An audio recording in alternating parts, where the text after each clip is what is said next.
प्रश्न 5 व 6 के आंकड़ों के लिए माध्य के सापेक्ष माध्य विचलन ज्ञात कीजिए। बेटा जिस बटन की बात हमने सूत्र में बताते हुए आपको करी थी 12 बारतम बटन, ठीक है, वो ये है। ठीक है, इसमें XI और FI दे रखा है, यानी आंकड़े दे रखे हैं, बारंबारता दे रखी है। तो आइए आपको बताते हैं इसमें कैसे निकालना है माध्य और माध्य विचलन। तो सबसे पहले तो इसमें हमें एक श्रेणी बनानी है बेटा। श्रेणी कैसे बनाएंगे?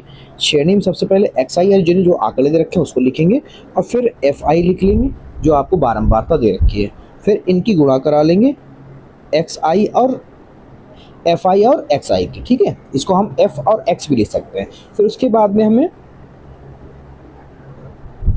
मापांक X और X बार निकालना है, इसका मतलब हमें माध्य भी निकालना है। ठीक है, और फिर उसके बाद में हमें निकालना होगा F गुणे XI और X बार। ठीक है, ये हमें माध्य को निकालना होगा। तो चलिए आंकड़ा लिख लेते हैं आपके सामने जो है, ये है 5, 10, क्योंकि सीधे सीधे लिखें तो सीधे सीधे लिखने होंगे, फिर 15, फिर आपका है 20, फिर आपका है 25। ठीक है, ये आपका है 7, 4, 4, 6, 3, 5। ठीक है, इनकी गुणा करा लो बेटा आपस में। 5 सत्ते 35, 5 सत्ते 35, 10 चक्कू 40, 15 चक्का 90, 20 तियाँ 60, 25 पंजे 125। ओके, तो यहाँ पर हम लोग लिखेंगे माध्य X बार इक्वल टू, यहाँ इसके माध्यिका के लिए होगा जब बारंबारता बटन दे रखी होती तो होता है सिग्मा FX, जो FX की गुणा है उसको जोड़, और यहाँ पर N का मतलब होता है जो बारंबारता का कुल है, कुल योग है उसको लिखो। तो यहाँ पर तो हम लोग डालते हैं कुल। ठीक है, और ये N का मतलब कि इसका योग। ठीक है, 7 4 11 और 6 17 और 3 20 और 5 25, कितना हो गया? 25। इसको हमने पहले प्लस करके रखा है, ये है FX इक्वल टू 350। ठीक है, चलिए इसमें रखते हैं 350 बटे 25।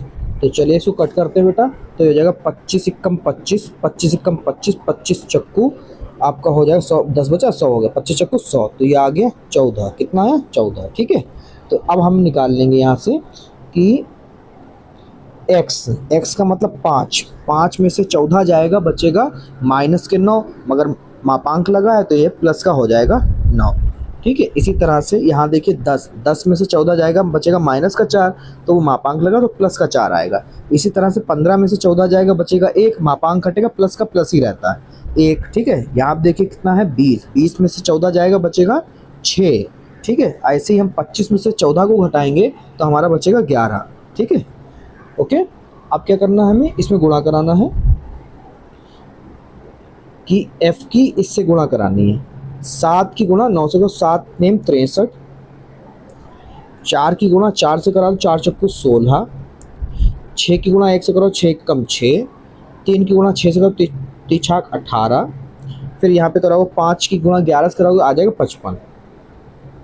ठीक है, अब हम यहाँ पे लिखेंगे कि sigma F into X minus X bar equal to, इसको लिखोगे और इसका जब जोड़ करोगे तो ये आ जाएगा 158, हमने पहले ही करके रखा हुआ है। ठीक है, आगे हम लोग सूत्र लगाएंगे यहाँ पर कि जब 12 बार बटन दे रखा होता है तब कौन सा सूत्र लगता है, क्योंकि उसमें माध्यिका करके था तो तब माध्य विचलन निकलता है। माध्य विचलन इसको कहते हैं शॉर्ट में MD equal to sigma F into X minus X bar upon N। हमने आपसे पहले कहते X और XI जब हम लिखें तो वो बात एक ही है। ठीक है, ये आपने निकाला 158 बटे में क्या बेटा 25। ठीक है, भाग दे लो, 25 को भाग दे लो 158 से, तो ये हो जाएगा 25 छंग 150, बचे कितने 8, दशमलव लगा लो यहाँ पे 0। ठीक है, 25 तियाँ 75, बचे कितने 5, दशमलव 0 बढ़ा दो, 25 दूना 50, पूरा कट गया। तो यहाँ पर ये आ गया 6.32, ये आपका आंसर है। ठीक है।